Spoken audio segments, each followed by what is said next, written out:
What's going on, man? Hey, Bernard, how you doing? I'm doing all right. How you been? Oh, not bad. Oh, okay. Not It's good. bad at To, all. it's Yeah. good to see you. You got a little static in the background, but it's good to see you. You got a little what up in the background? You got a little static. Oh, do I? Oh, wow. Yeah. It Can might you hear be. me though? I mean, there ain't nothing I can do about it now. I'll let me get somebody else on so that way I negate it. You know what I'm saying? I give you some, then I give him some, then it won't be as much. Okay, no problem. Make it make it easier. No problem, child. I'm used to it. Either way it goes. Yeah, that's okay. See what's going on. Fuck.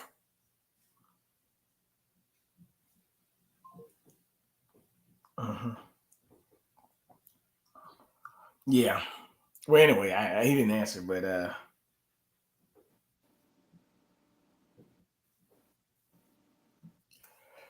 nevertheless, a lot of things going on. So what's been going on out there in the world? Oh well, everybody's anticipating this midterm election next week. How do you think that's gonna Well, it's go? not next week. It's the week after. Oh, okay. Uh, yeah, it's the week after. Um, I thought it was next. no, it's November 8th, not November Oh, 1st. that's right. You're right. You're right. Day after my birthday. Day after Yes. my birthday. Yep. Because I'm November 7th. That's right. That's right. Absolutely right. Mm-hmm. Yeah. So how do you think that's going? What do you think about that? It's going to be it's going to be interesting. I know here in the state of Pennsylvania, you have Dr. Oz and Lieutenant Governor Fetterman I there, think it's and gonna be a blowout. for the Senate, and then you have naturally in Atlanta, in Georgia, you have Warnock and Walker. They had a debate last week. I think Fetterman and Oz would have a debate tonight. If it's probably over now, but they were supposed to have a debate, the one and only debate they were supposed to have today. So sometime today, we know that What do Britain has a new prime minister, the third one in 7 weeks. So I don't know what's happening there, but it seems to be a topsy turvy situation over there in England. I don't want to mention this too much, but what do you know? A lot of things been going on in the media, a lot of distraction. But what do you think about this thing with Kanye West? Um, I don't know. I mean, it looks like he's going up and down over the route. He had that White Lives Matter T-shirt along with Candace Owens, and then he talked about the Jews and have been accused of being anti-Semitic. He's been major news, a major news item in terms of the entertainment world anyway, in some of his views. Um, I really think that I was looking at that White Lives Matter thing as Candace Owens was describing it, and some of the points she was making is accurate. Maybe the way they did it, way they presented it, was kind of offensive, but some of the arguments that they had was, the argument that she had anyway was that that the white lives matter to us. That we try to placate to them, we try to, be as they are. We assimilate to them, we acquiesce to them, and so white lives matter to us. And so that argument has some valid points. I'm not too clear about this thing with Kanye and the Jews. I know once again that's always a touchy subject. That's always a touchy subject. It's weird. They're a minority group too in terms of their numbers, and yet they have so much influence because you think about the entertainment world. I mean, it's run by Jews for the most part, whether it be television, whether it be motion pictures. I mean, for a time when I was growing up, Warner Brothers, all those they were Jewish people. Golden Mayer, I mean, that's a Jewish name. Certainly banking has been uh, run by Jews for the most part. We know the jewelry industry, and the gold industry. Those industries have really been dominated by that community. So they have a lot of influence and a lot of power. They can, they can always and they wield that power. They know how to use it, and they will use it if you rise up against them. And of course, our relationship with Israel as a country. I mean, they've been our allies. We've been supporting them, and so anybody that's of that uh, religion or that nationality or ethnic group rather is something. It's almost like the LGBT community. It's an untouchable group. Once you begin to talk about them, charges of anti-Semitism will follow you and will plague you. I mean, I know when Jesse Jackson ran for president back in the '80s, he called New York. What would he call it? What's the Yami town or some kind of derogatory word that always refers to Jewish people, and it hurt him in his election bid. It really didn't put a nail in the coffin. To be honest with you, that's a group that's really almost an untouchable group. Once you begin to really critique them, even if it's even if it's an accurate critiquing, you're in jeopardy of losing a lot, and certainly your reputation it will be certainly jeopardized. But certainly a man of his wealth will fare a little better than, let's say, you and I that would try to do these types of things. What do you think about it? Trying to get Shaq on, but I watched interview. I watched another interview he had, and he said everything that was accurate to me. He said they control the media. He said when they screw him out of deal, when you see Adidas and all these companies saying we're gonna break bread with you and we're not gonna deal with the business with you anymore, what he's saying is true, because if it wasn't true, they wouldn't be canceling him, right? I think it's a bigger cancel campaign. It's actually a part of the social credit system. When you say something that I don't like, I get to counsel you. I can disable your bank account, and that's why they try to get rid of cash. That's what it's about. JP Morgan Chase Bank said we don't. You take your money out, but this is a bank. I give you money to deposit in my account. Right. You ain't doing nothing. You're going to tell me to take my money out of my account because you don't want to do business with me. You're going to say Adidas, I don't want to do business with you. Then you have Aaron Emanuel, who controls all your entertainers. He controls everybody from LeBron James. Actually, even recently to Trump back then, LeBron James. Aaron Emanuel is one of the biggest Jewish guys. Matter of fact, his brother is Ezekiel Emanuel, Rahm Emanuel. Right. Who was Barack Obama's chief of staff. Right. That's right. He was trying to be ambassador to UN or something like that. Yeah, he was big in the Obama administration. Yeah, he was mayor of Chicago. Became mayor of Chicago. He became mayor of Chicago. Yeah. Yeah. Rahm Emanuel's a Jewish guy. Matter of fact, you can also look up Rahm Emanuel when Barack Obama going to a gay club called Man's Country back in their days in Chicago. But Rahm Emanuel was a Jewish guy. Okay. That's the brother of him. This guy is in charge of USC, I think Miss Universe or something like that. Oh, yeah. This guy came down on Saturday and said that Kanye, he told Adidas and Spotify to stop streaming his music. But he said, this is the thing that got me now. Mm-hmm. He said he's mentally ill, but he said mental illness is never an excuse for anti-Semitism.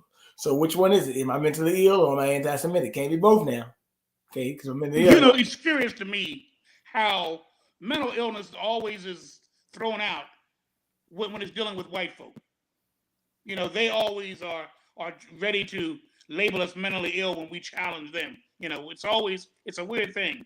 And yet they use mental illness as an excuse for their failings, their faults, their whatever. Well, there's a mental illness, even now with drugs and all of that type of thing. At one time, it was a scourge to be involved in that type of lifestyle when we were doing it. But once it went to the suburbs and all of that and started messing up their children, now all of a sudden it's a mental illness. We shouldn't view it as a crime. We should try to get them treatment. We need to get, legalize marijuana. We need to do this. We need to do that. They got methadone clinics. They have this kind of clinic, that kind of clinic, free needles, all this type of thing. Once it hit their community, all of a sudden it's a tragedy. When it was in our community, it was a travesty. And there was no excuse for it. Thugs. We're thugs. We're crackheads. We're dope fiends when it's in our community. But once they got into the suburbs in those communities that were renowned, and those children and those big name people's children start doing it. Look at Hunter Biden. He's still wrestling with that mess, but nobody's gonna. But that's Hunter. I mean, it's everybody. Poor little Hunter. He was a victim of an accident when he was a little boy, and poor little Hunter lost his mama. Poor little Hunter. He said, "Poor little Hunter, huh?" Poor little Hunter. I know he's doing a lot of crappy stuff with Ukraine and little stuff with China, but poor little. But don't blame him, please. Poor little Hunter. Orphan little boy, lost his brother and all. The poor little Hunter. He can't help himself. Poor little boy. And you can go on the same path. Man, that old the N-word. I know he was no good from birth. Ain't no good thing in him. He good for nothing. But poor little Hunter. Poor little Hunter. Now, another thing with Kanye. Mm-hmm. Or yeah, they call him. Yeah. If they were really serious, they would challenge him. But by the fact they're doing all the counseling already shows that they are what they say he is. What he says they are. They are. The counseling, he said that they're going. Now, what's getting me more intrigued is what? The fact that the people he got surround him, and that is saying, you even got other entertainers saying we condemn his anti-Semitic violence. Ain't nobody going out there hurting no Jew. And then and what he said in the interview that I'm Jew. He said I'm the Jew. They are Jewish, which means like that, sort of. Mm-hmm. Yeah, right. He said I'm part of the 12 tribes of Judah. Right. That's what he said. Yeah. He said, and I'm gonna just repeat what he said because he said in an interview. He said that I'm not being anti-Semitic. He said this is anti-Semitic. I'm gonna fuck your bitch. I'm gonna kill this nigga. I'm gonna fuck your bitch. I'm gonna kill him. He said you're being anti-Semitic towards us when you allow us to put all this music in the record label and you play this stuff time and time again and again. He said that's anti-Semitic. Okay. So he's saying you allow us to put this music out and you don't stop it. But if I say something about you, you're going to cancel me. I know. He's really of the belief that really we are the real Jews anyway. Black African Americans are really the Jewish people actually, and other minorities, including Latinos, have a root there in Israel more than they do. The people that call themselves Jews that are European Jews are really almost like you saying ish Jews. Ish. Yeah. In fact, their language is not even Hebrew; it's Yiddish. Hear that ish again? Yiddish, an offspring of Judaism, of Hebrew. It's not a perverted, but it's almost like a bastardized Hebrew. A little bit of English, a little bit of German in it, and all that kind of stuff, all making up a new language called Yiddish. And once again, there's that ish thing again. Jewish, Yiddish. When you hear that ish, you're right. It means like and unto. It doesn't mean it is it. It's like it. It appears to be that, with the suggestion that it's not the genuine thing, but it's a simulation of. Simulation. But you see how they don't just counsel you. They get other people to counsel you as well. Yeah. I know a lot of companies have canceled it. I think there was something I read today that some company is now canceling him. But they also go to show you that what we say, our words have weight. They do. Oh yeah, they do. But like I said, I'm not. Am I mad at it? No, he's telling the truth. Problem is, we're gonna get mad with him, and that's the problem. And what he was saying that, like he said, the guy even asked him about the Holocaust. He said, "I'm not concerned about the Holocaust." He said, "What is our Holocaust?" He said, "Our Holocaust is a Planned Parenthood clinic." He said that too. He said 20 million black babies been aborted. Is he wrong? Nope. And there's certainly more than 6 million that have died since 1973. There's more than 6 million black babies have been aborted since 1973. Millions and millions of babies But have been aborted. but even Charlemagne the God had a conversation with this Jewish guy. Mm-hmm. I can't remember his name. Anyway, he asked him, why you allowed to play this music? He said, hey, man, my family got to eat. So of course they're going to let you feel if it's selling records. Right. You've been alive for quite a while. You remember this rap music, you know, you Curtis Blow. I like the way they do it up and down the court. Yep. I remember all those guys. Yep, the early Genesis 15, 13. You know what? The brother said read a group that fit the prophecy. Genesis. Okay. Yeah, 15:3. So let me put it up. Okay, yeah, put that up. I'm gonna just pull it up on my phone. I'm gonna pull it because I got some other stuff to pull up. And it always bothers me too, Bernard, as you're looking that up. It always bothers me when we hear about the travesties and atrocities done to other people that maybe lasted maybe 2 or 3 years. I mean, the World War II lasted from 1939 to 1945. Okay, that's the extent of World War II, during the Holocaust and all of that type of thing. Other Japanese were interred during World War II from 1942 to 1945. That's 3 years.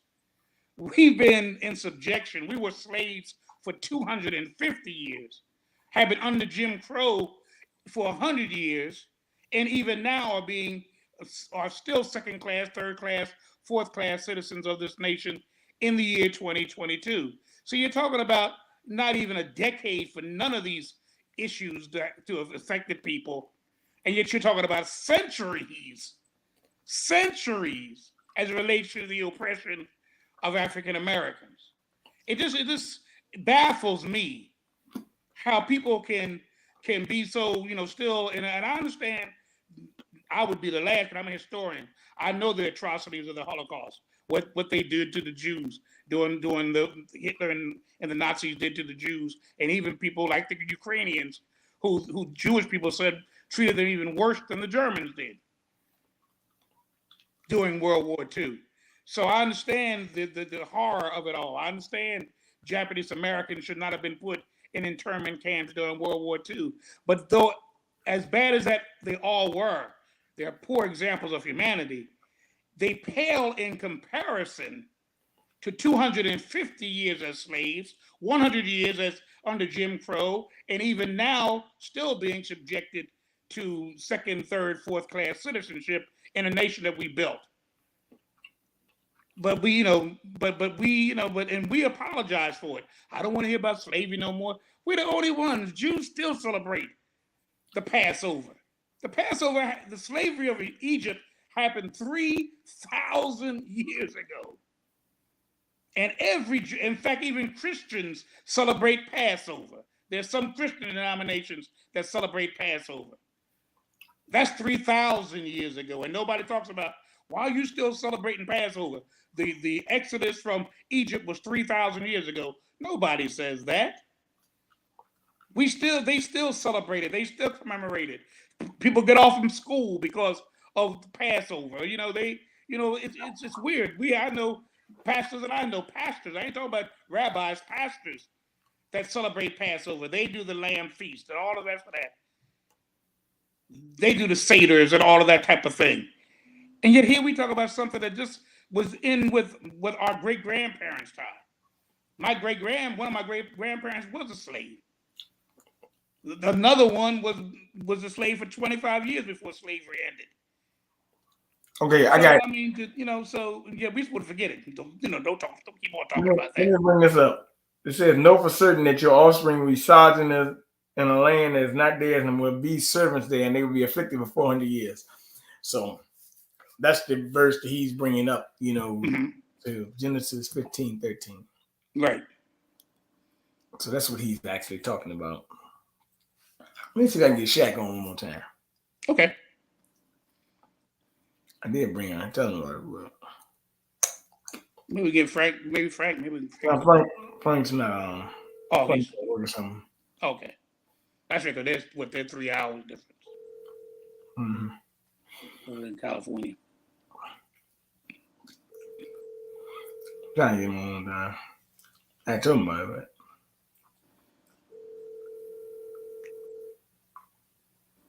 Maybe we'll come on later on. Yeah, and do our cheese in the check. Yeah, that might be right. Okay. Well, as we always say, there's things to pull up. So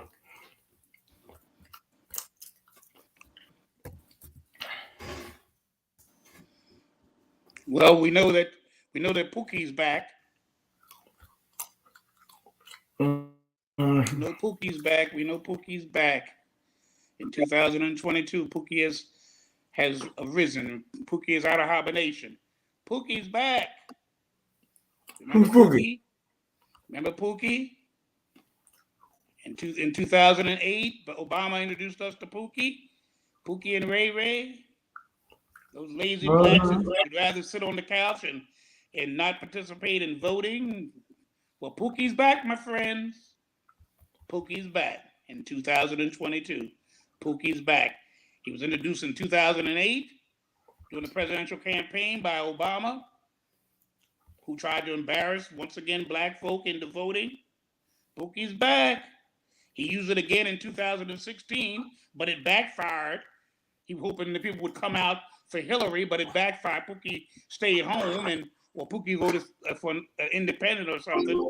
So, and Trump became president. Let's asking yourself. So Pookie didn't work in 2016, but he's bringing it back in 2022. Pookie. High quality live streams for free. Hello, everyone. It's me, Demetra K, of the Demetra K Show. Trying to pull this up for you. Yes. Pookie. We're saying Pookie. This is about. No, I was just saying. Let me bring this up.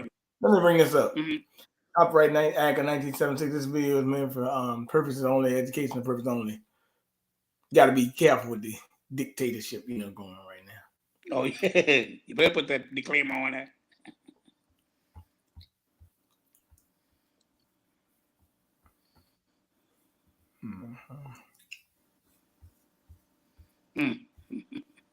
Let me see. Okay. Show here on YouTube and a proud contributor of the African Diaspora News Channel. If you could please do me a favor and subscribe to all channels and like this video, I would greatly appreciate it. So as you guys know, Stacey Abrams is running for the governor of Georgia. She is facing an uphill battle against that of Governor Brian Kemp. And so she's had to do some things to kind of get votes. Check it out. I just want to remind you that you believe it's my body and my choice. I need your vote.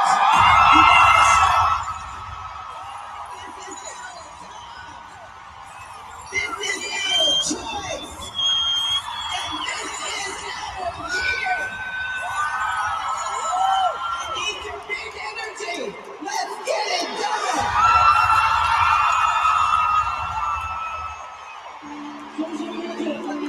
So as you saw there, she was at Big Lotto's concert and she's on the stage holding a sign that says "My body, my vote." And you also saw half-dressed women walking around with signs that said the P word and things like that. You heard Stacey Abrams say, "I need your big energy." That's a play on one of Lotto's songs, Big D Energy. Y'all can fill in the blanks for that. And so it's like, wow, Stacey, have you really had to sink that low to pander on the stage at a concert where I think, people a little bit younger than you are? Of course, she's probably targeting those people. Let's just keep it real. But I don't see too many other candidates having to do that. It's mostly the candidates in the Democratic Party. They go and do ridiculous things like that to get more votes. And so I don't know. I kind of feel bad for Stacey. It's like, are y'all out of ideas in your campaign? Y'all can't think of anything else? I mean, y'all, I know it didn't say specifically it was a Democrats, but we can only guess that the no voting, no vucking campaign came from the Democratic Party. And so it's like, y'all don't have anything else y'all can do? Maybe Y'all need to actually deliver for Black people who happen to be the most loyal voter base of the Democrats. Why don't you deliver something, some tangibles for Black people? And maybe you don't have to go, shake it a little bit at a big lotto concert. I don't know. Y'all tell me. So for more insightful commentary, please subscribe to this channel and my channel, The Demetra K Show, here on YouTube. Peace. Hey, brothers, I want to tell you about a website called blackmenszone.com.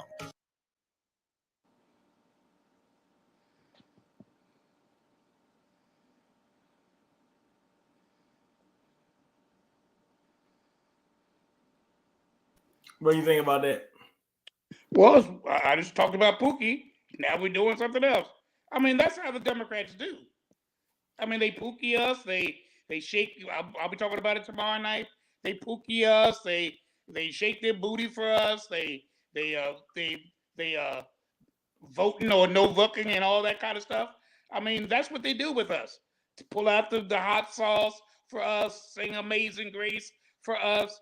I mean, they know our mode of operandi, and they know what impresses us and what moves us, and so they use those things like that. Pookie, that's nobody but a Black name. Now you got Stacy doing a little bit of rapping and shaking and twerking and all the rest of that stuff. I mean, this is what they think. This is what will bring us in. This is what will win our vote. This is what will get us excited and motivated. And sadly to say, they're not totally wrong. We do react to this, and you very seldom hear anybody. That's why they keep on doing it. You don't hear us as a group outcrying this, or else they would stop it. They would stop this. I know Biden tried to do this with the Latinos. Entered into a room of Latinos with Latino music blasted on his cell phone, and they checked him right there. Didn't wait for commentary 4 days later. They checked him. Now I got on social media where he don't even watch the thing and start talking about it. They checked him there, and he's never done it since. We don't check nobody. When these things happen, we dance to the music. We laugh at it. We joke about it. I saw the very first time that Obama used this in a Black setting, this Pookie thing. And Blacks are just laughing and, yeah, go on, Obama, yeah. He's making fun of you. They're making fun of you. They're mocking you. They're belittling you. You're talking about the racism of Republicans, and I believe there are a lot of racist Republicans, but don't rule out the Democrats. The things that they do to us so blatantly, it just screams racism. That's stereotypical stuff. That's stereotypical stuff. That's the image that they have of us. Where there's hot sauce eating, jazz singing, twerking, pookies that sit on the couch and don't want to get up and do nothing. We're lazy. We're good for nothing. That's the image that the man has instilled in them, and they propagate it, and they promote it, and they project it, and they're used as the front man. That the voting and bucking, you revealed it to me, and then I looked it up myself. Michelle Obama was a part of that. She's a part of the group that was a part of that, as well as Kerry Washington. She's another Black that was a part of that. And now you got Obama talking about Pookie. These Obamas, they're sellouts. You're talking about for the money, they're sellouts for the money and for the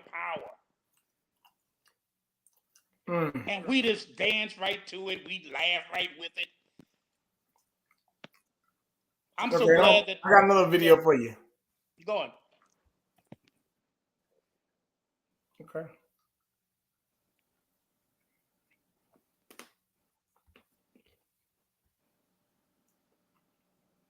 Good evening and welcome to...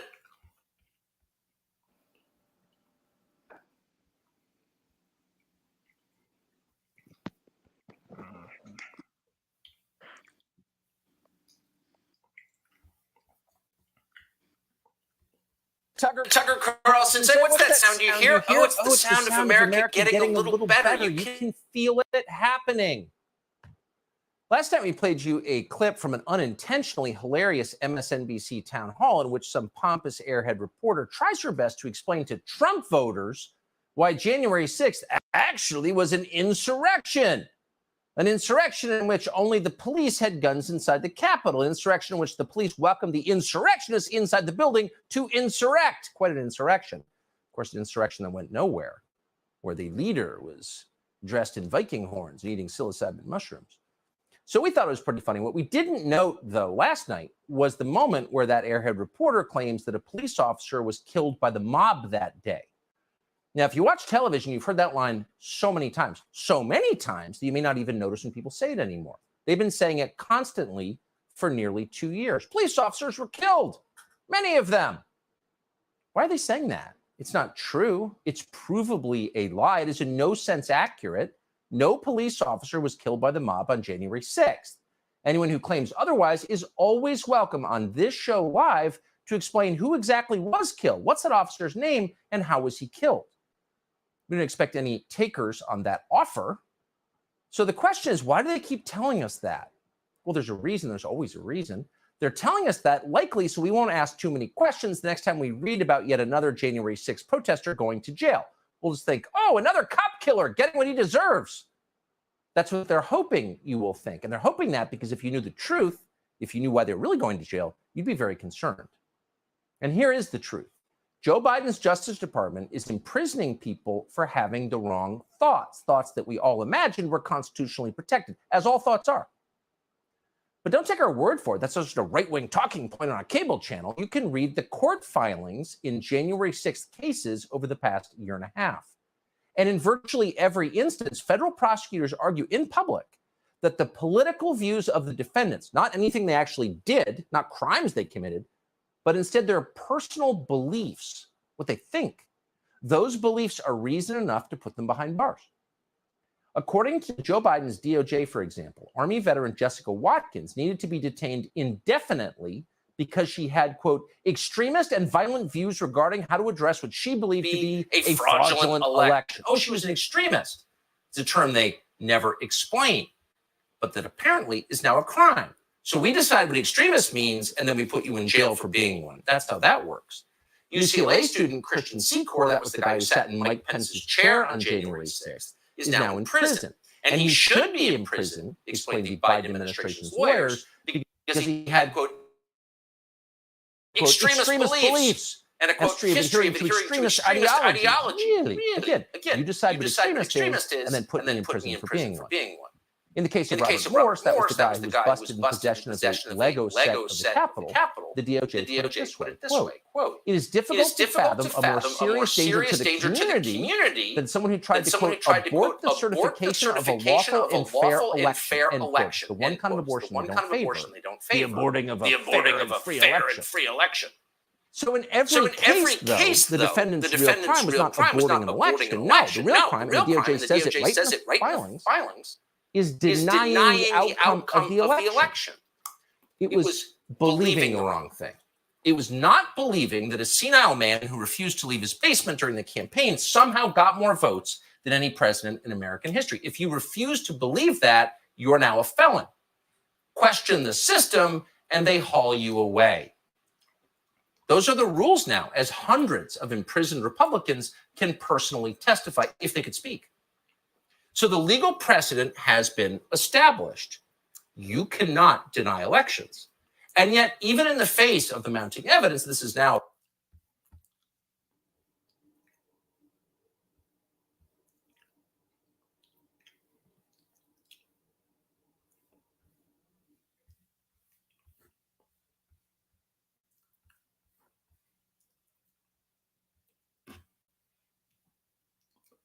Can you hear me?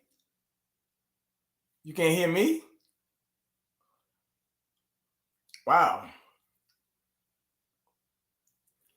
Go out and come back in.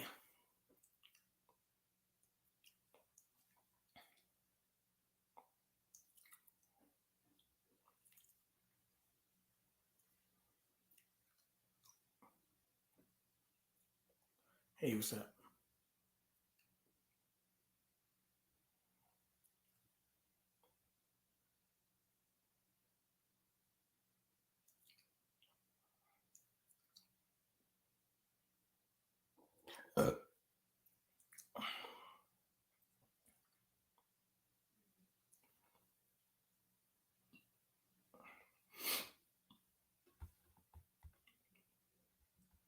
Hello, can you hear me? Yeah, I can hear you now. I can hear you too now. I don't know what that was. Yeah, I said let me go out and come back in. I don't know about this stuff, man. This is kind of crazy, ain't it, man? Well, you know what we're talking about. You know, you're talking about taboo stuff. Anytime we talk about taboo, what did Carlton said? What did Tucker say? He said, if you don't do what the government wants you to say, if you don't say what the government wants you to say, you're gonna be in trouble. So, let me go back to it, okay? Yeah, start all over again. A very serious felony. There are some extremists who are not deterred. They're continuing to commit the crime of election denial, and they're bold enough to do it on video. Here, ladies and gentlemen, is one of them. I know we're all focused on the 2022 midterm elections, and they are incredibly important. But we also have to look ahead, because you know what? Our opponents certainly are. Right-wing extremists already have a plan to literally steal the next presidential election. And they're not making a secret of it. The right-wing controlled Supreme Court may be poised to rule on giving state legislatures, yes, you heard me that correctly, state legislatures the power to overturn presidential elections. Did you hear that? Right-wing extremists will literally, you must teach that word in NPR, literally steal the next election. So that's preemptive election denial committed by Hillary Clinton herself. But here's the thing. Probably not likely that an FBI SWAT team is going to show up at Hillary Clinton's house when she's in the shower tomorrow morning. And in fact, the next time a courthouse is attacked in Portland, Oregon, or a church is torched in downtown Washington, D.C., it's unlikely that a DOJ court filing will cite what Hillary Clinton just said as an extremist ideology that led to violence. Why is that? Well, because in the considered opinion of the Democratic Party and the DOJ, it's not election denial when they do it. No, it's just election affirming care. And there's been a lot of election affirming care going around these past few weeks. In Washington, in the hometown newspaper owned by Jeff Bezos, the Washington Post, Max Boot just announced that, we're quoting, if the current trends hold up, Republicans are likely to take over at least the House and quite possibly the Senate too, along with many state offices. This is how democracies die, both at home and abroad. In other words, if you vote for the wrong person, that's not democracy, which, by the way, unlike dictatorship, does not always come to the conclusion that you favor. That's not democracy. That's the death of democracy. Democracy dies in both darkness and non-liberal election outcomes. Oh, okay. New York Magazine isn't waiting around for the next election. Here's their latest dispatch. Quote, there are already signs of 2020 election deniers refusing to accept their own possible defeat this year. And that's half true, of course, but New York Magazine isn't talking about Republicans. Quote, most observers are primarily worried that Trump's 2020 shenanigans may have served as a dress rehearsal for 2024. Wait, what? So that means you have Democrats 2 years before the presidential election telling us that that election is going to be rigged. But that's not undermining confidence in elections? That's not an attack on our sacred norms? Not when it happens in New York Magazine or at PBS, which, by the way, you continue to fund with your tax dollars, a channel nobody watches. The only people who watch PBS are the ones who are stuck in traction and the attendants going out for a cigarette and taking a remote. But they're still broadcasting. And here's what they're saying, quote, nearly 1 in 3 Republican candidates for statewide office support false election claims. So why aren't they in prison? And what is the end game of these dangerous extremists led by Donald Trump? Well, Vanity Fair figured it out. They blew the plan wide open. Quote, and then there's Donald Trump, Vanity Fair reported. He hasn't been implicated in any murders that we know of, nor is he currently trying to kill anyone, again, that we know of. He is, however, said to be actively plotting to steal the midterm elections and the presidential one after that. End quote. Did you hear that? Donald Trump is going to steal the midterm elections and then the presidential election. How is he going to do that? And isn't predicting he's going to do that, isn't that itself a crime? We can't say. We're not Merrick Garland. But we do know how he's going to do it, because Hillary Clinton's been giving that away for years. Donald Trump is going to do that, as he always has done it, with help from Vladimir Putin himself. Watch. We know the Russians.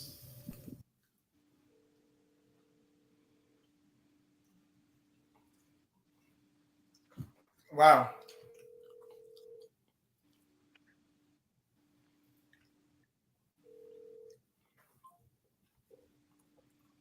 Here they go again. Oh, yeah. Fear tactics to get them to vote again, Democrat. People fear that democracy is going to be lost if the Republicans get in power. All of a sudden, I mean, really, isn't democracy already lost? Isn't democracy already lost? Hacked the DNC, hacked my campaign, etc. Trump knows he's an illegitimate president who got illegitimate foreign help. I do think that he knows. All right, there you go. Yeah, let me say something about this. That's enough of that, Hillary. You're talking about poor losers.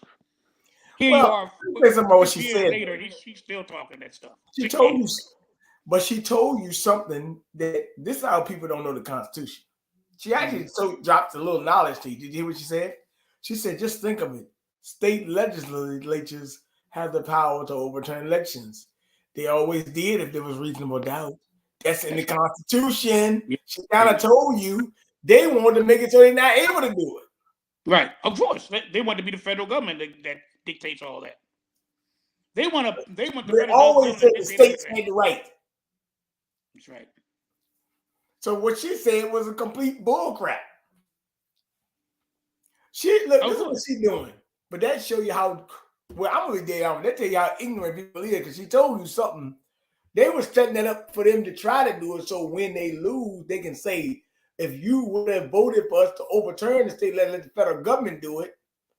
With the federal government doing it, they're going to basically decide who they want to keep in power. Well, isn't that the argument that they wanted with abortion? They were mad because now the states determine whether that particular state will have abortion, not abortion, or dictate what abortion means to that particular state and those particular people. They wanted, once again, they are calling for a federal law that will determine abortion, not the state by state, which is all that the Supreme Court did. It did not ban abortion. But once again, that's the fear tactics that they're giving us. No, they did not collectively banned abortion. The Supreme Court did not ban abortion.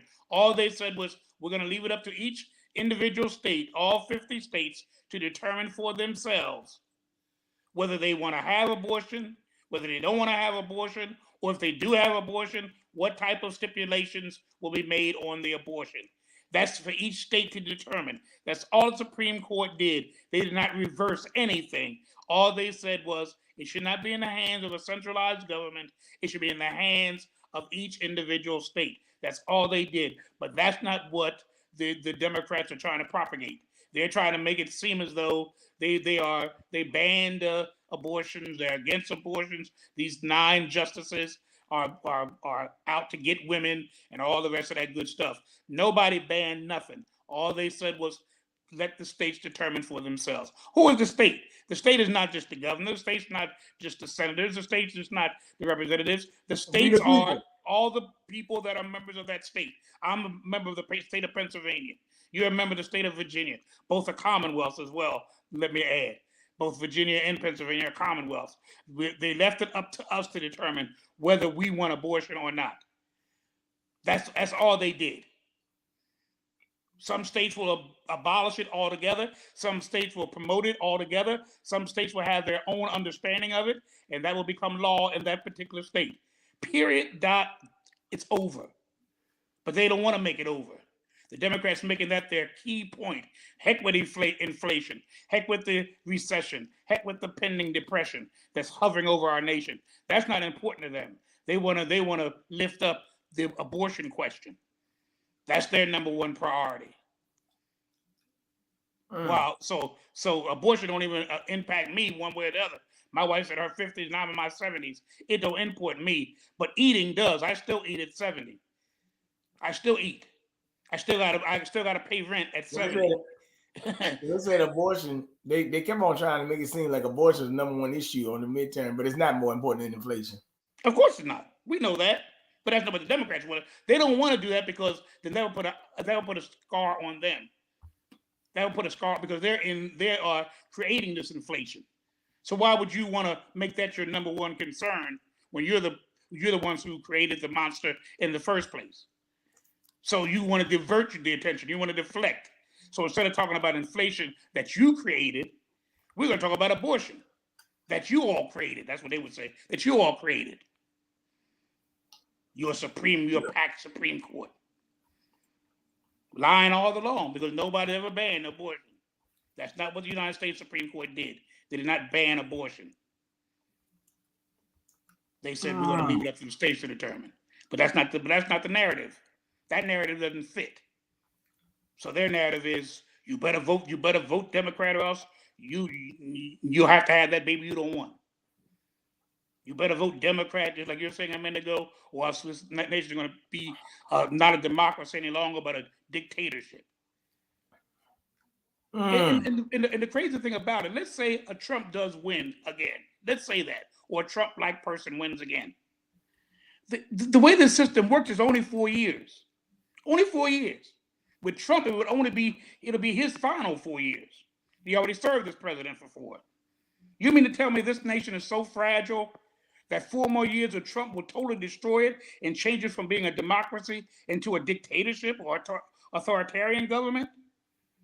You think we're that fragile? We existed past the Civil War. We existed past all these things that happened to our nation. Revolutionary War. We survived all that, but 4 more years of Trump would change us from a democracy to a dictatorship.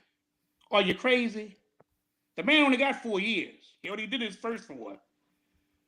The Constitution says it's only 8 years the president can serve. So after this, if he does win, after this 4 years, he's through. Period. No matter what he wants to do.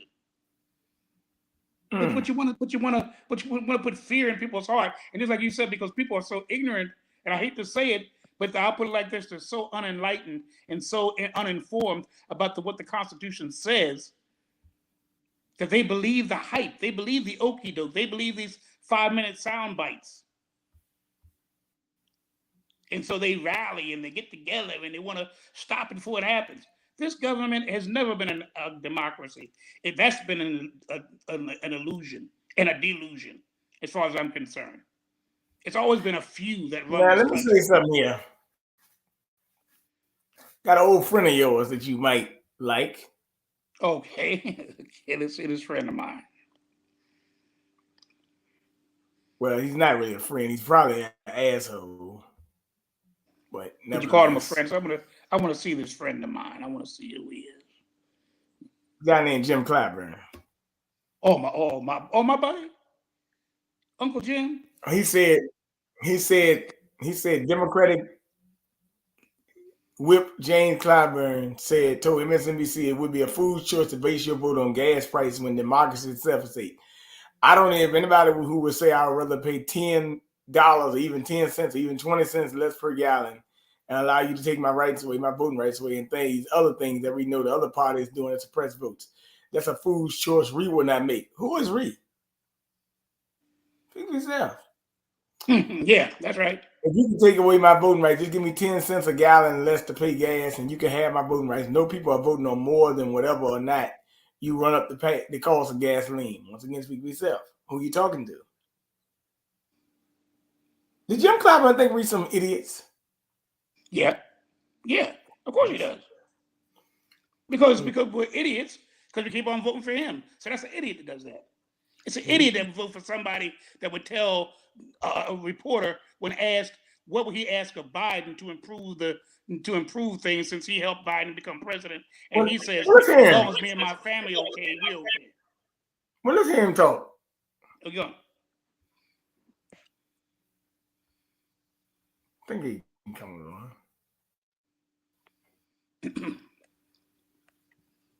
You deserve more internet than what you get from just your cell phone. Get free high-speed internet at home with Internet Essentials Plus and the Affordable Connectivity Program. Enjoy unlimited data, no annual contract, and equipment included at no extra cost. Connect to more of what you love for free with Xfinity. Click call or visit a store to learn more.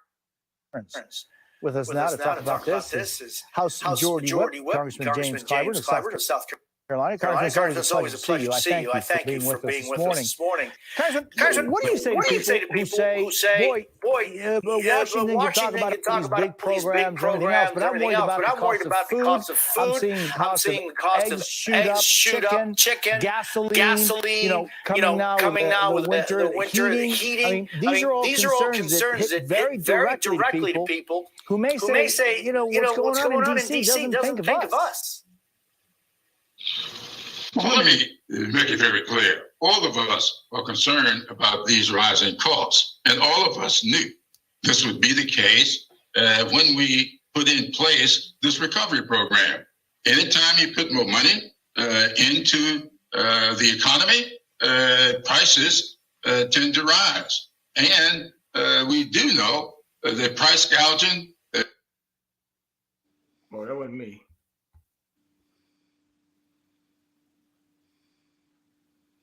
Yo, are you still trying to lose weight with exercise alone? Guys, it ain't gonna happen without the right diet. That's why there's Nutrisystem. It takes place, and that's what Senator Warnock is concerned about down in Georgia. We knew that the moment we went to aid the Ukrainians, the Russians would do what they could possibly do to undercut this administration. So they cut this deal with the OPEC nations to reduce the production of oil, so it to drive the price of gasoline up. We are not going to allow these kinds of intimidations, be it by big corporations who are raising prices when they should not be, or foreign countries who are doing untoward things in retaliation for our assistance, our allies. That's not going to trump and that's an intended pun there, our concern for people getting back on their feet in this country, getting more cash in people's hands, getting people back to work, fixing our infrastructure. When we passed the Inflation Reduction Act, we took into account that we were going to do what was necessary to cap the cost of medicine, and that's what we did, allowing Medicare to negotiate for drug prices. And we already seen that the price of the medicine going down 30%. That was to take into account the things we knew would happen in the market if we did not do something. We've kept insulin for seniors at $35 per month. And we project to do the same, the co-payment at $2,000 a year. So that's exactly why we were doing what we're doing, because we knew we had to combat inflation. And I don't know if anybody who will say, I would rather pay $10 or even 10 cents or even 20 cents less per gallon and allow you to take my rights away, my voting rights away, and these other things that we know the other party is doing to suppress votes. That's a fool's choice that we will not make. But why ask people to make that choice? In other words, does economic policy necessarily equate what you're talking about? Economic policy is always a concern. Look, I came out of a household that had difficulty with voting rights. And I don't believe my parents would ever took the choice saying, well, if you can take away my voting rights, just give me 10 cents a gallon less to pay for gas and you can have my voting rights. No, people are voting on more than whether or not you run up the cost of gasoline. They are voting on whether or not we're going to have low costs for medicine, which they're getting from this administration. They're voting on whether or not we have voting rights, which they're getting from this administration, whether or not we fix our crumbling infrastructure, which we are getting.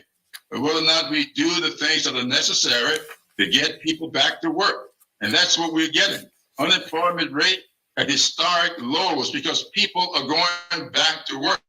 I don't know anybody who would rather stay home from work so long as they can pay 10 cents a gallon less for gasoline. That's not a choice that we're going to offer the American people.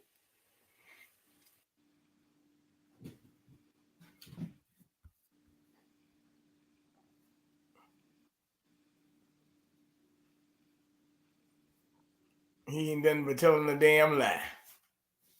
He telling a damn lie because daggone, if you ain't know anything, daggone, more people been getting laid off. So what is he talking about?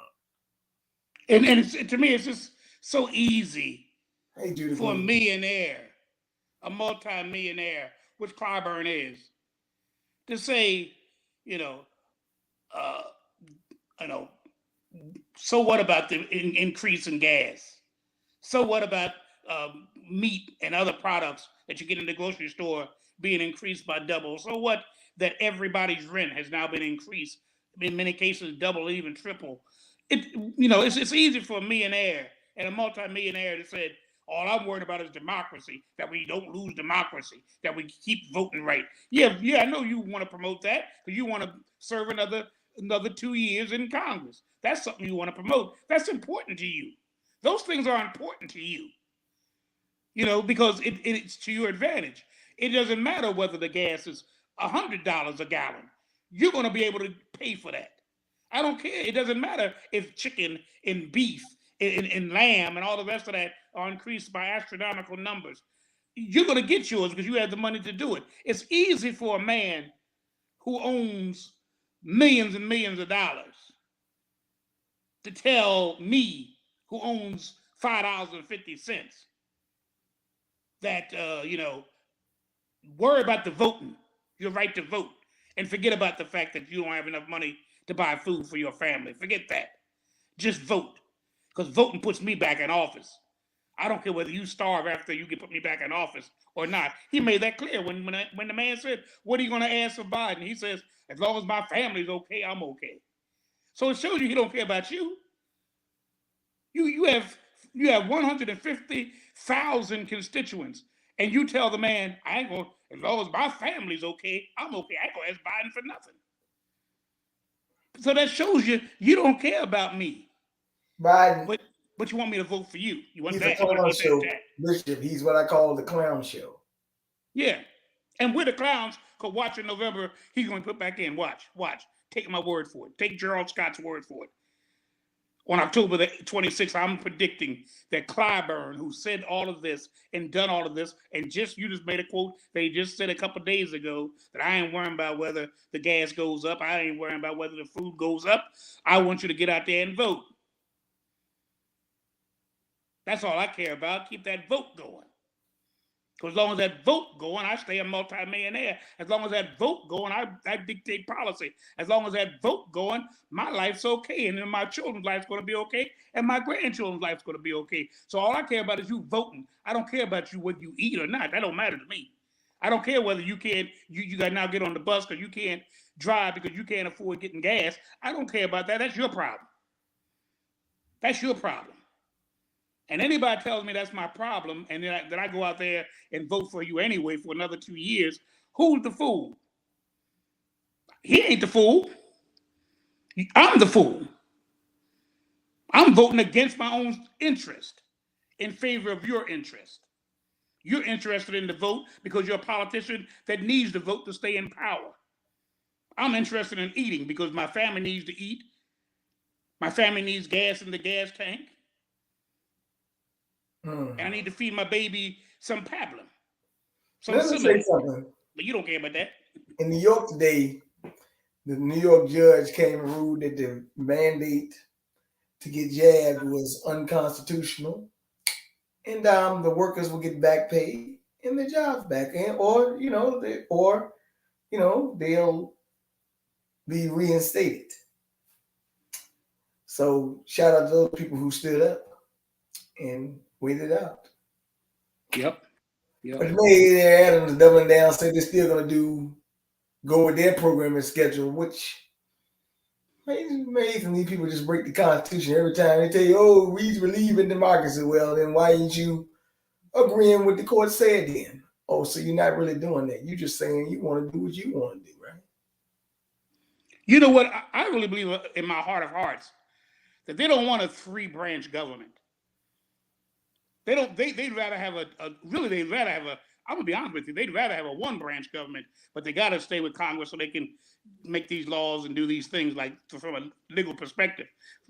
So they want to keep Congress. They want to keep the executive branch, the legislative branch, and they really want to get rid of the judicial branch.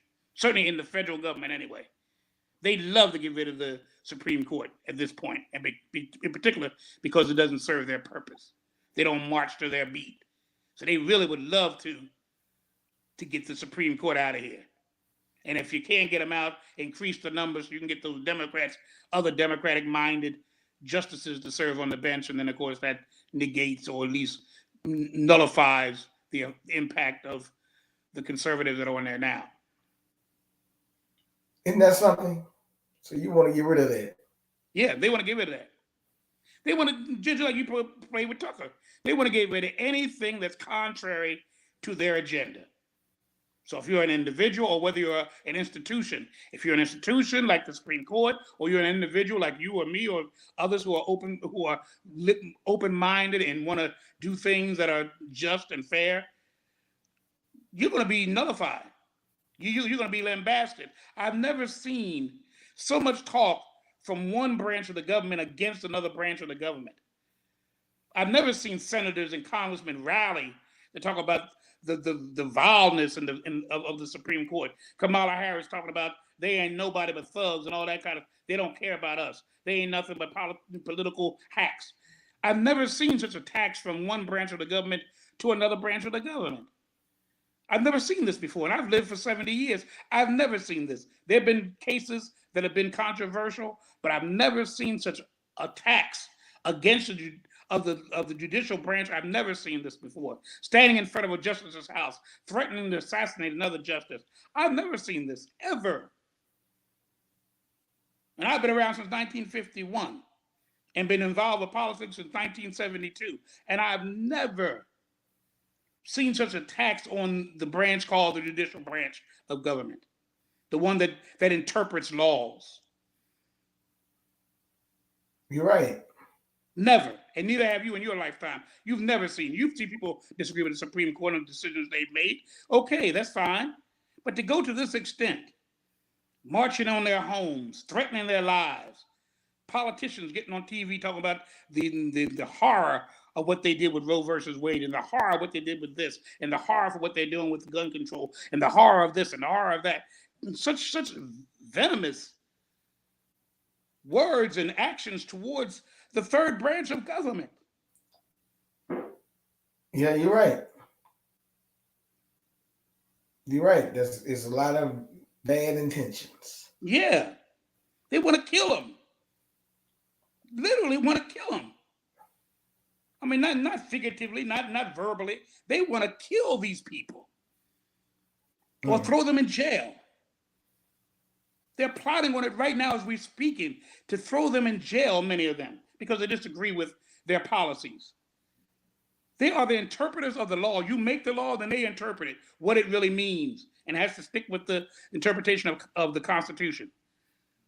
I'm glad we do have the Supreme Court. All these other people are politicians, so they manipulate the Constitution because they're politicians. So they pull out the Constitution when they want to back what they want to back, and they put it back in underneath the table when it indicts them. When it accuses them and indicts them and critiques them, they want to hide the Constitution. They don't even want to talk about it. They challenge it even. But when it's to their advantage, they'll pull it out, wave it high in the air. And the Supreme Court is the only one that keeps us right, because they said, we're going to interpret this. I know what you're saying about it, but we're going to interpret what it means. And it has to coincide with the Constitution. If a law does not coincide with the Constitution, it's unconstitutional. That's what it means by unconstitutional. The Supreme Court did not make law. And you know what else? It does not. It interprets it. And you know what else? What's that? They took your constitutional right to abortion. That ain't in the Constitution. No, it's not. No. Never was. Never was. It never will be. kind of what they say. Now they're rallying to get it codified and all that, so that it would never change again. That's illegal. All that stuff is illegal. That's going to be challenged over and over again in each state, and I hope it is, and I hope it's defeated each and every time. The federal government is a consolidation of all the states on certain matters like war. So that no state can declare war on a nation. It takes all 50 states. It takes the federal government to declare war. It takes Congress to declare war. Certain things that the federal government does, but they have usurped their power. They have usurped. And I was telling somebody the other day, I said, you know what? They weren't against a monarchy. They weren't really against a monarchy. They were against King George VI. That's what the revolution was about. It wasn't about the principle of certain people ruling things and dictating things. It wasn't about that. Talk about give me liberty, give me death. No, you wanted liberty so you can do it your way. It was taxation without representation. It was never against the monarchy per se, the concept of monarchy. It was against King George, who was getting money, and the parliament that was getting money from the colonies and putting nothing back into the colonies. That's what it was all about. And they had no representation. There was no members of Congress, of the parliament rather, that were American. They dictated what America was going to give, what America was going to do, how much Americans were going to pay to the crown. So it was against a particular king and a particular government, not against monarchy as a system. Because this government is almost, like I said before, it's certainly an oligarchy. It's always been a few folk dictating things. It started off with white male Anglo-Saxon Protestants, landowners. That's who were the powers in the days that this founding fathers began, quote unquote, founding fathers began this new system called democracy in America. So, Well, I don't know about the good brother. Maybe he sleep on it. I don't know. Well, this has been a good program, Bernard. I thank you for inviting me and being a part of it. Yeah, I mean, it was so fine. I mean, like I said, they look made it. And like I said, I told you the other day I had a thing talking about. I gotta come on your blog so I can do that thing. I actually sent you donations, so we're gonna get this thing done. Oh yeah, we're gonna get it done. We're gonna get it done. The bullet, the bullet's been messing with people, but you know what? What's that? History is best qualified to reward all research. And, this has a striking contrast to Nazi Germany. He does. As a matter of fact, the guy told Kanye West in an interview, what you're saying is signs of Jose Glabel's a Nazi propaganda minister when you saying these things about the Jewish people. But no, it's the other way around. Matter of fact, it's a book I got downstairs called Operation Paperclip. They doing the same thing. I'm gonna look that book up. I'm gonna see if I can get a copy of that. Operation Paperclip. I'm gonna look that up. Yeah. But it's very interesting. How you doing, Miss Lockhart? That's your Miss Lockhart. Oh, let me say one thing. They got churches funding drag shows. What do you think about that? I think it's a travesty. I think that the churches, once again, they are being so conformed to the world that anything goes anymore. I mean, anything goes. I mean, abortion. Whoever would think pastors would be advocating abortion and other things. Pastors like Warnock of Ebenezer Baptist Church in Atlanta, Georgia, and also senator from Georgia. It's not what Christianity is supposed to be. So, and I'm really taken aback sometimes when people want to blame the religion on what the people within the religion are doing. They're doing things that are contrary. The Bible is clear about taking a life. One of the Proverbs says, Proverbs chapter 6 says, you're not supposed to shed the blood of innocent blood. You're not supposed to shed innocent blood. What more blood could be more innocent than a baby in a mother's womb? That's about as innocent as you can get. They've done nothing, absolutely nothing that deserves termination. Nothing. But we're not supposed to do that. That's an abomination, according to God. So we're going to keep on going on. The same thing with this transgender thing and all of this type of thing. The Bible's clear about homosexuality and all of those type of things. He said in Genesis it says, and he made male and female. He brought them both together. So, so when you see this type of action, I don't care whether it's in the church or not. It may be in the church, but it certainly is not in the faith. You're walking outside the faith when you do these things. And I want to make that clear as a minister. Church-sponsored drag event. A church-sponsored drag LGBTQ pride in advertising Kentucky kids' activities in state's capital. Capitol Pride at the old Capitol Lawn in Frankfurt. But children taking activities like jewelry making and a scavenger hunt. So yeah, that's about the drag show. That's ridiculous. And Breakfast Christian Church, an open and affirming church where all are welcome. We felt it was important to co-sponsor Pride to show our support for God's LGBTQIA children. Okay, God loves them and so do we. God does love. He loves everyone, but he don't like what we do. He doesn't like what the else actions that we do that are contrary to God. You know something else? What's that? You've been having a lot of celebrities also pushing us, trying to get us to eat bugs and stuff and insects. I sent you that last week. Yeah, what's all that about? I know. My wife was talking about that the other day. I said, what in the heck? Well, what they're saying is that we don't, there's a shortage of food and stuff, and you get perfectly insects. Matter of fact, I think one of them foreign countries, I think England or one of them, the UK, Britain, I think they were giving the children actual bugs to eat, making it sound yummy.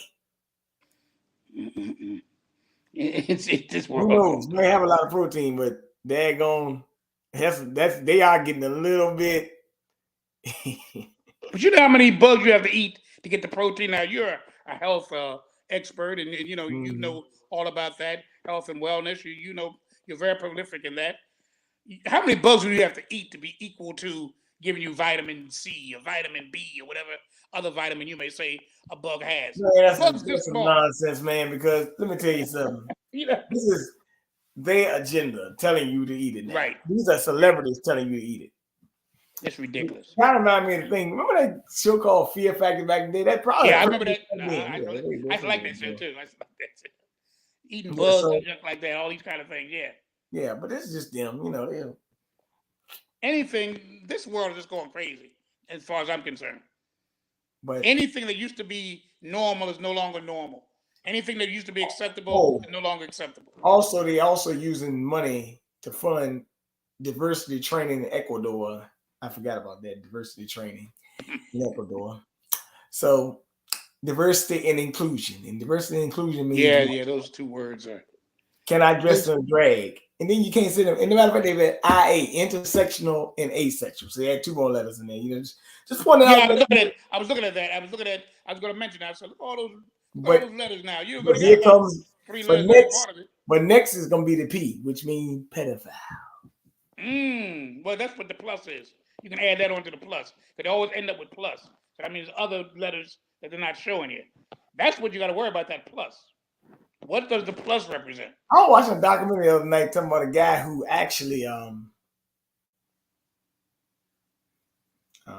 think he had said that the guy was having sex with, doing sexual acts on children as young as 6 years old. 6 months. 6 months. Oh my God, that's not even a child. That's an infant baby. That's a newborn. They're about 6 months. Not even a year old. People are sick, but we got to point the sickness out and just. I guess we got to go for broke because these people there, they have no intent of stopping real soon. The Mississippi River is dry. Forgot to point that out to you. That's dry. It's been going through a major drought. It looked like the river dried up in the pictures I seen, but it is what it is. We just got to think. We got to get creative. But with that being said, like I said, I was glad to call you early and tell you I was gonna do one tonight, and I'm glad to be able to invite. So, what is your what do you call it? Information and stuff like that, so we can. Okay, well, tomorrow night, we live amongst demons. She right. We are living amongst. Tomorrow night, we'll talk with the G-Man, 6 p.m. Eastern Standard Time on Blog Talk Radio. We invite you. I'm going to look at the phone number. I always forget it, but let me look at it very quickly. to give you the phone number to it. I'm also on Facebook, Gerald Scott. I'm on Instagram. I'm on the TikTok. I'm on everything. I'm virtually on every news agency that you can do. I'm even on Clubhouse. I have a thing there on Clubhouse. So we're busy. We want to get the word out, and we want to get it out, and we need to get it out. We need to get it out to more, and I'm looking forward to working and collaborating with you even the more, Bernard, as we both move forward in this. The message has to be shared, and we have to find every vehicle that we can use to do it, because right now things are going haywire and we're going down quickly. Talking about worrying about democracy, this whole system is going down. This whole nation is going down. Morally, we are bankrupt. Morally, we're bankrupt. There's no morality here. There's no ethics here. We're not even courteous to one another. There's no manners even anymore. Those things are obsolete. If I say good morning to you, you look at me like I done said something about your mama. You know what I mean? That kind of thing. It's just getting bad. It's getting bad. And it's not going to get any better until we make it better. Or at least until we point it out. So nobody can say, I didn't know that. That's what I like about your program. Because nobody after hearing your program can at least say, you can say I don't agree with it, but you can't say any longer, I didn't know that. Because you inform and you educate and you bring facts and figures, data and statistics to prove your point. So well, you can agree with it, you can disagree, but that's your prerogative. But you can't say this, I didn't know. Because you did know. You just chose to go another way. So